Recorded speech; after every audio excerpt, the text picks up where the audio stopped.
lost things go.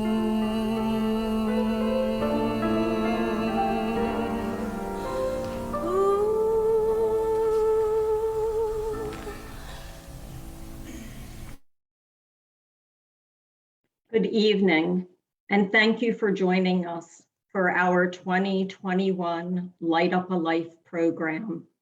I am Risa Hanow and will be the moderator for our program this evening. It's my pleasure to introduce Kristen Eintema, President and CEO of AuthoriCare Collective, with words of welcome. Kristen?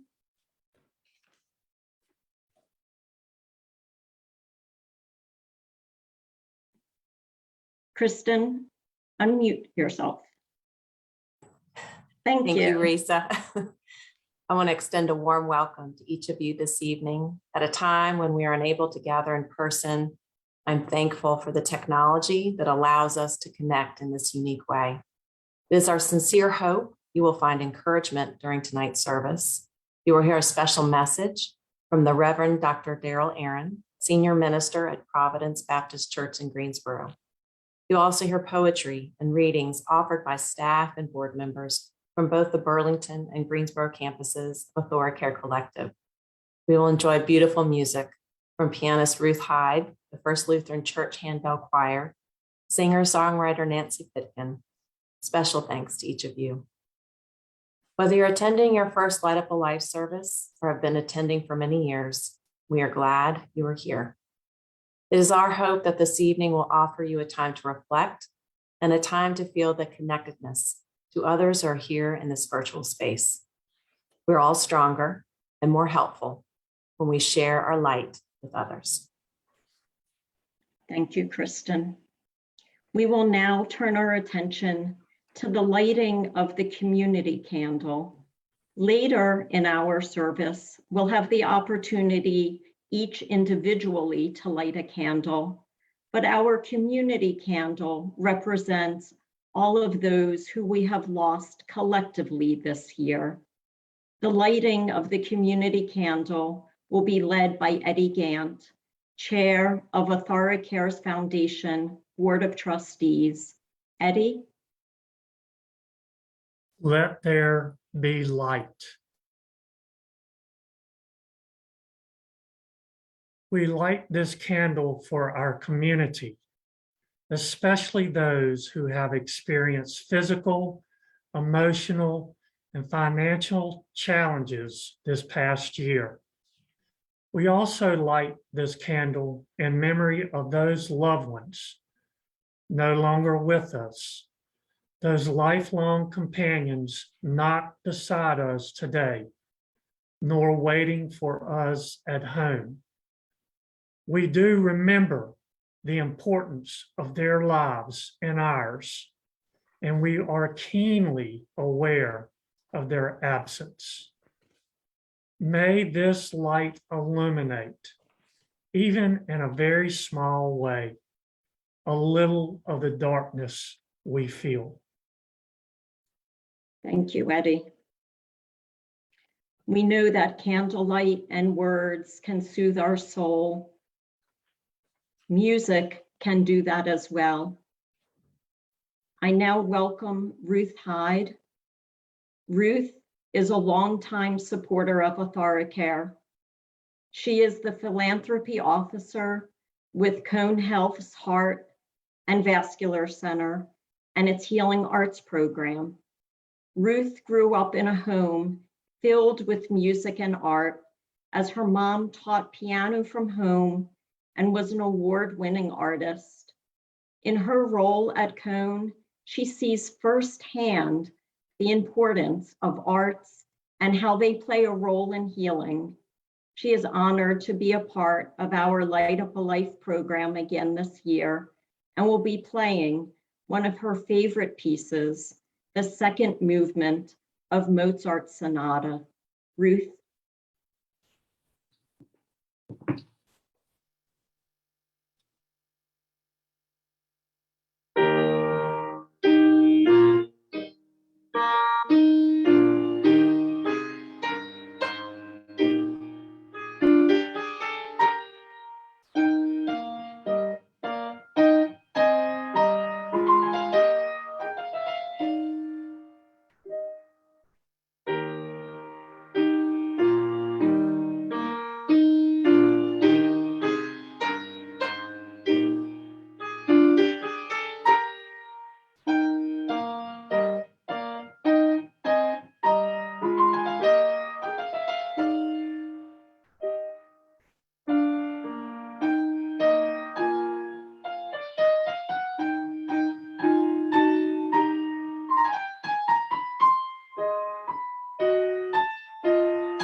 That was exquisitely beautiful. Thank you, Ruth.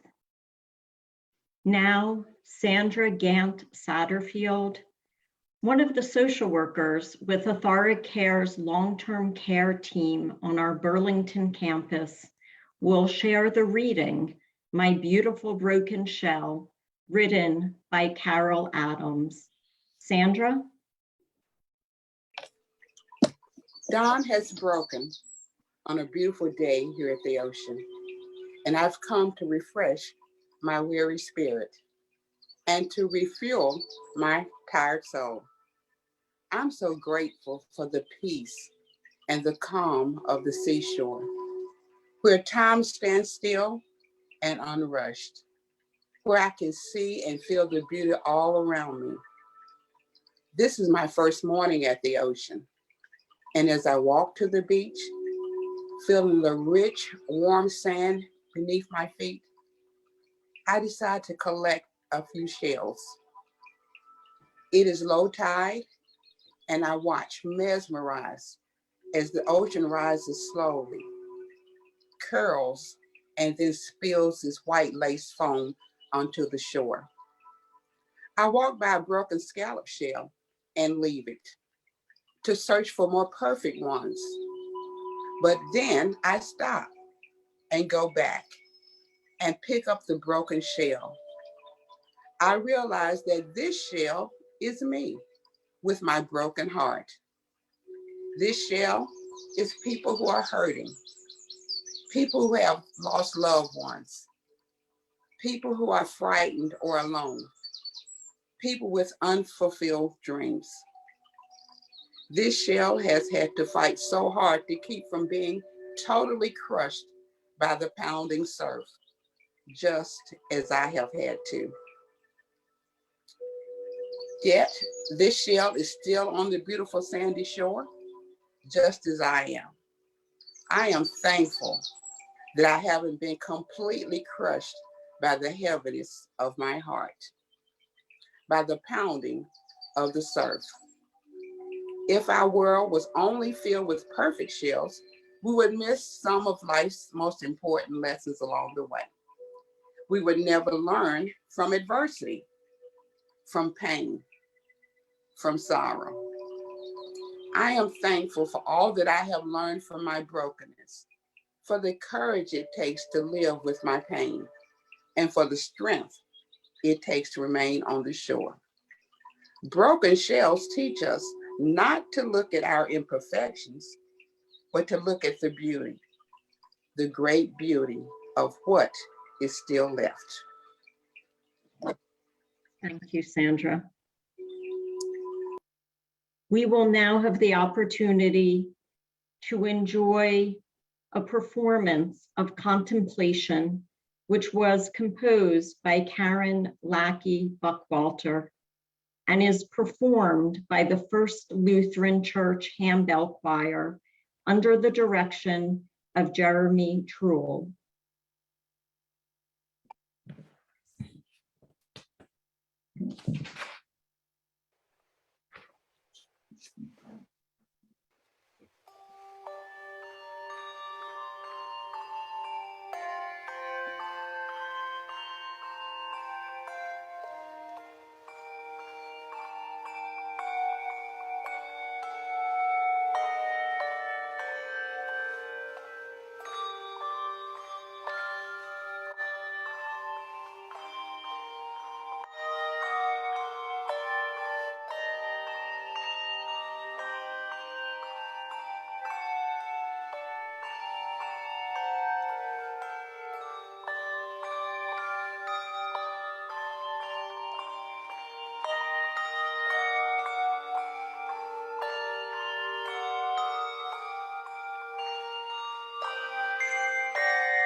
We are strengthened when we have the opportunity to raise our voices in community.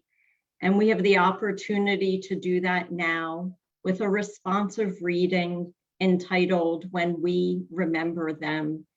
It was written by Rabbi Simcha Kling and Dee Curry, one of the community liaisons with AthoriCare's business development team in Burlington, will be leading us in this reading. Dee?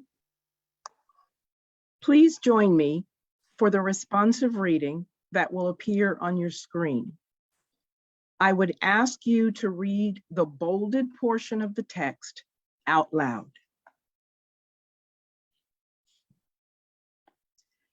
At the rising of the sun and at its going down, we remember them. At the blowing of the wind and the chill of winter, we remember them. At the opening of the buds and the rebirth of spring, we remember them. At the blueness of the skies and the warmth of summer, we remember them. At the rustling of the leaves and the beauty of autumn, we remember them. During the holiday occasions and at the year's end, we remember them. As long as we live, they too will live, for they are now a part of us as we remember them. When we are weary and in need of strength, we remember them. When we are lost and sick at heart, we remember them. When we have joy we crave to share, we remember them. When we have decisions that are difficult to make, we remember them. When we have achievements that are based on theirs, we remember them. As long as we live, they too will live, for they are now a part of us as we remember them. Thank you, Dee. It is now my pleasure to welcome the Reverend Darrell Aaron, Senior Minister at Providence Baptist Church in Greensboro, with words of reflection. Welcome, Reverend Aaron. Framed moments. Framed moments. There are moments, I dare say, are superior and distinctive in ways that teach us more about who we are and what we can become. And when you experience these exceptional moments, although they may have been in the valley of despair, you must frame them for future strength and stability. The first time I saw my father on his knees was through the crack of his bedroom door. My brother and I had recently come in from school, and there he was on his knees, his face still lathered with magic shave odor in the air. On that day, he had been to the doctor for a checkup after having a heart attack. And he learned that if he did not stop smoking 3 packs of cigarettes a day, he would die very soon. While shaving, I gather as he was looking in the mirror, something told him that he was wrestling with something that was too big to handle by himself. And therefore, he needed to get in touch with someone who could handle big things. It was that afternoon, for the first time, I found my daddy on his knees praying. I was in the 4th grade, and I am now a father, a husband, a pastor who is 52 years old, and every time I am experiencing something that is too big for me to handle, I pull out my framed moment, the portrait of my daddy that afternoon, and I get down on my knees and I call on the Lord. This is what this Light Up a Life service is all about. Tonight, we are remembering our loved ones. We are looking at their portraits of love and courage and faith. The day I saw my daddy praying, I put a frame around that moment. The same way Rembrandt puts a frame around an old woman's face, and how Romeo Bearden captures jazz. So we will stop and look for vision and vitality. This evening, we are entering a frame moment in the life of those three boys. Yes, Peter, James, and John. The scripture seems to be trying to tell us something about what happened on a mountain one day. And they tried to frame it. The preacher Mark frames it this way: after 6 days, Jesus took Peter, John, and James with him and led them up on a mountain where they were all alone. And there he was transfigured before them. His clothes became dazzling white, whiter than anyone in the world could bleach them. And there appeared before them Elijah and Moses, who were talking with Jesus. And Peter said to Jesus, "Rabbi, it is good for us to be here.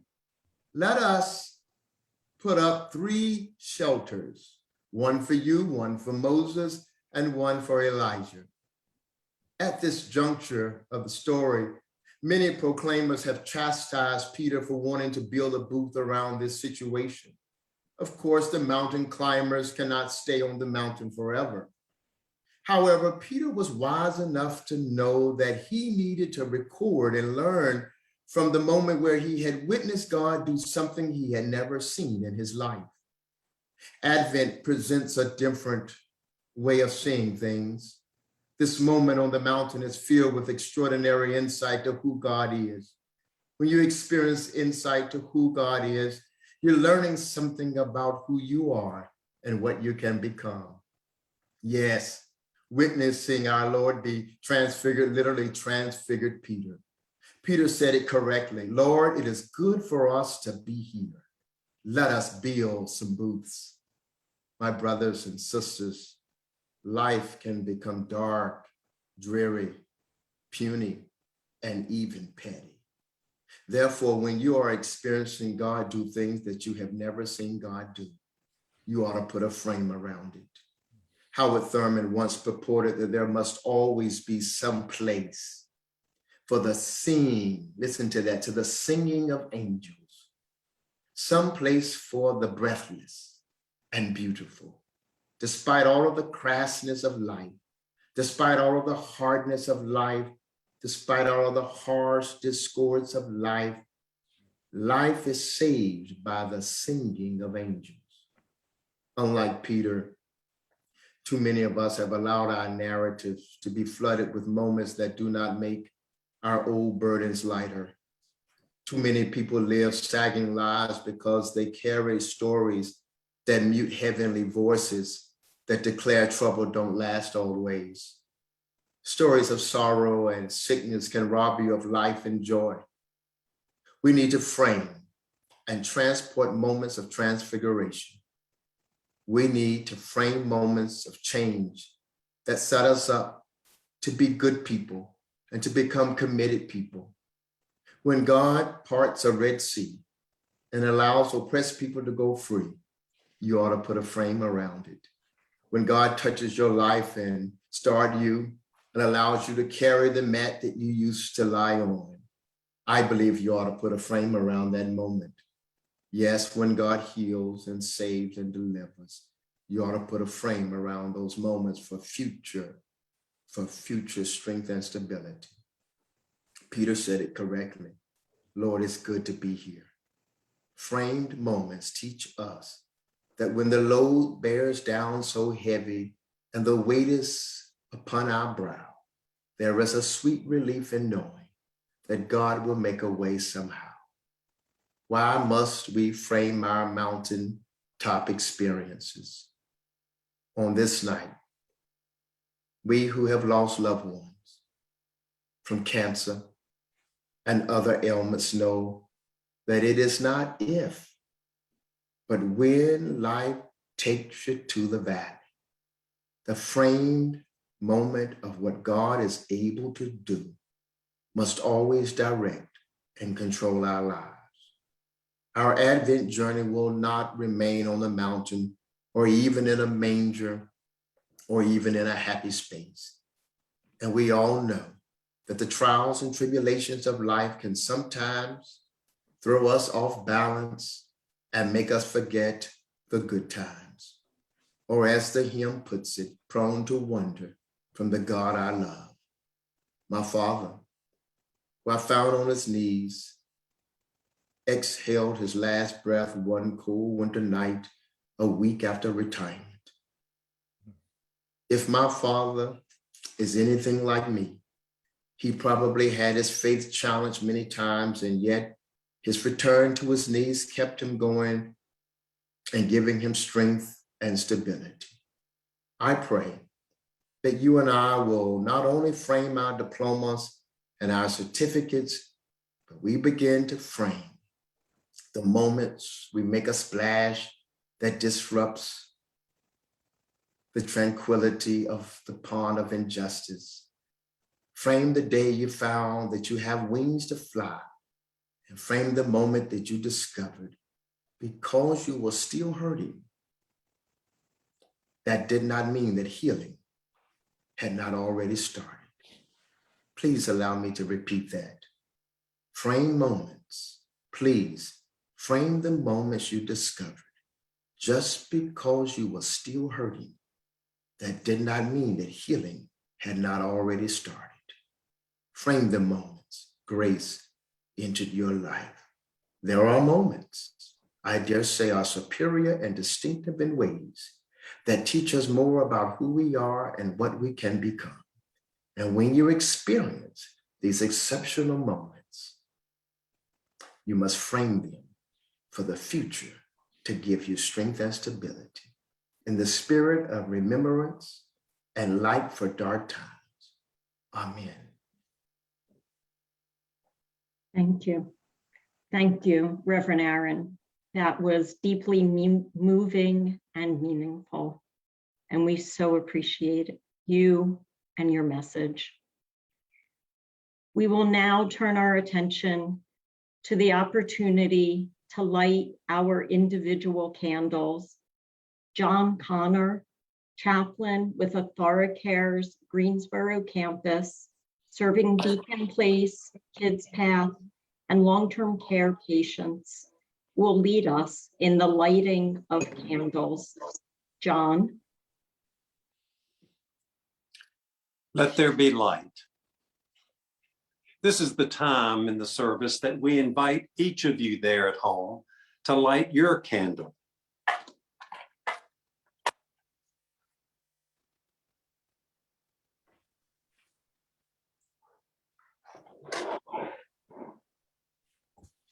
We light these candles in the hope that these small flames will bring yet more light into our hearts to replace the darkness little by little. In the midst of our sorrow, we affirm our hopes, sometimes faint but persistent, that life is good, radiant with warmth, beauty, and love. With the lighting of our single candle, we affirm life. As you continue to hold your candle and focus your thoughts with your loved ones, we invite you to listen to a recording of this candle, written, composed, and performed by Nancy Pitkin.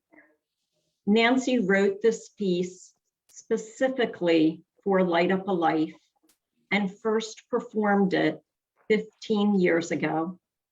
Since then, Nancy has been a part of many Light Up a Life services, and we are happy to welcome her back again this year. Nancy lives in Clayton, North Carolina, and is a well-known singer, songwriter, and composer.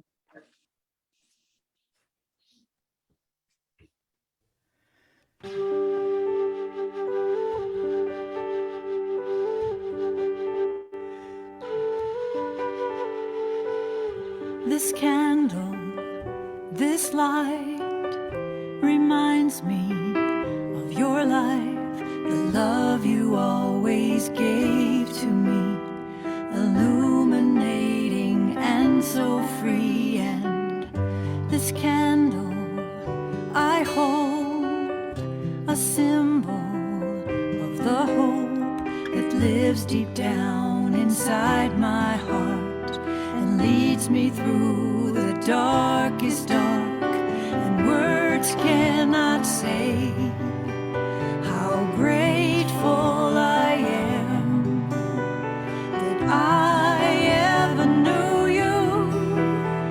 Amen.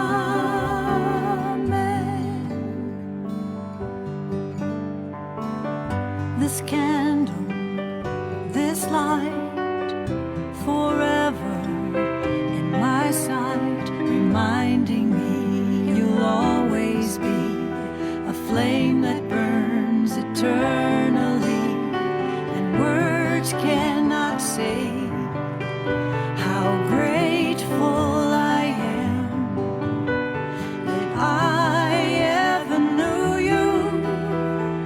Amen.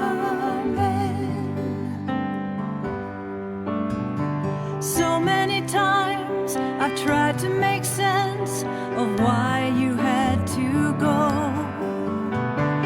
I don't know why, and in the end, I only know that words cannot say how grateful I am that I ever knew you.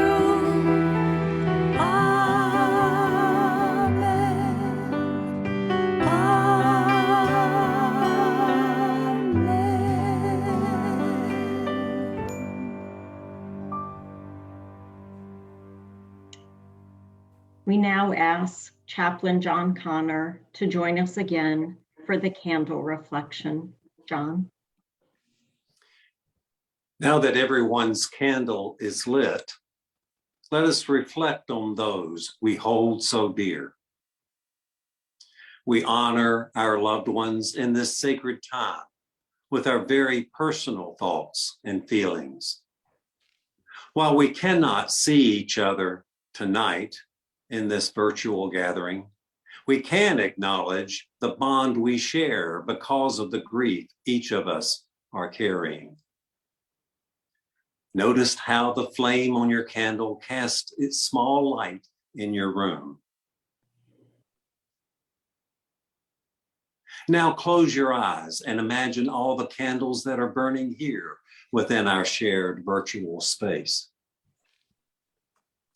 While one candle flame can be noticed in a darkened area, a multitude of candles joined together in light produce something very special, each flame distinct, yet all becoming greater as a whole. Isn't candlelight beautiful? At this time, I invite you to raise your candle with me and say out loud the names of those you are remembering tonight.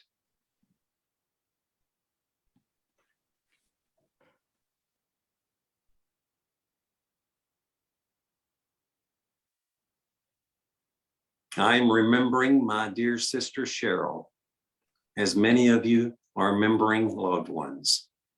Share their names and their memories. As we hold our loved ones in our hearts, the light of their life is with ours, each life uniquely held. And as we share each with one another, the sharing leads to a richer wholeness and healing. May we continue to share the gift of our loved ones, a lasting light no grief could ever overshadow in darkness. For those of you who need to extinguish your candle, I ask that you do so now at this time. Allow the memory of this candlelight to be an encouragement for us all to share the light of their lives as a legacy that will never be dimmed. Thank you, John. We now invite Ruth back. Ruth Hyde will now be playing The Prayer, composed by David Foster.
Thank you, Ruth. Thank you for bringing such beauty into this evening. Now, Kenneth Remfer, Chair of the AthoriCare Board of Directors and Executive Vice President and Chief Nursing Officer for Cone Health, will share a closing message. Kenneth? Thank you. On behalf of the board and the staff of AthoriCare Collective, I want to thank you for your presence this evening. We continue to be thankful for the technology that has allowed us to come together at a time when meeting in person just isn't possible. A link to the video recording of tonight's service will be emailed to you tomorrow. So if you found our service to be comforting, feel free to listen again and perhaps even share the recording with families and friends. For those of you who have placed lights on our hospice trees of remembrance, thank you for your thoughtful contributions. Please know you can continue to honor and remember special friends and family members with a gift throughout the month of December. I encourage you to visit one of our 2 hospice trees of remembrances tonight or any evening this month. In Greensboro, the Hospice Tree of Remembrance stands on the front lawn of Contour Brands in downtown Greensboro. We are very grateful to VF Wrangler Jeans, now known as Contour Brands, for sharing their beautiful holiday tree with us for the past 25 years. In Burlington, you can enjoy the Hospice Tree of Remembrance located in front of AthoriCare's hospice home on Chapel Hill Road.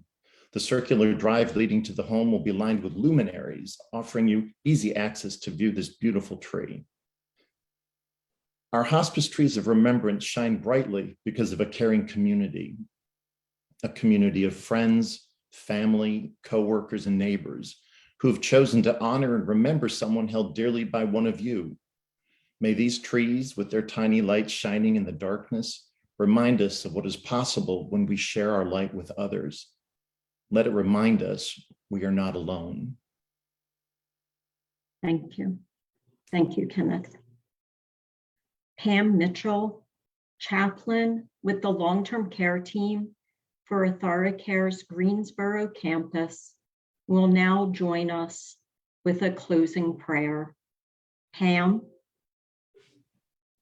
Receive this blessing. As we prepare to leave this sacred space, may the candles we've lit tonight represent our hearts that remain aglow. This honors the legacy of our loved ones who continue to live through us. May the warmth from this community and the memory of our flames sustain our hearts and encourage our minds.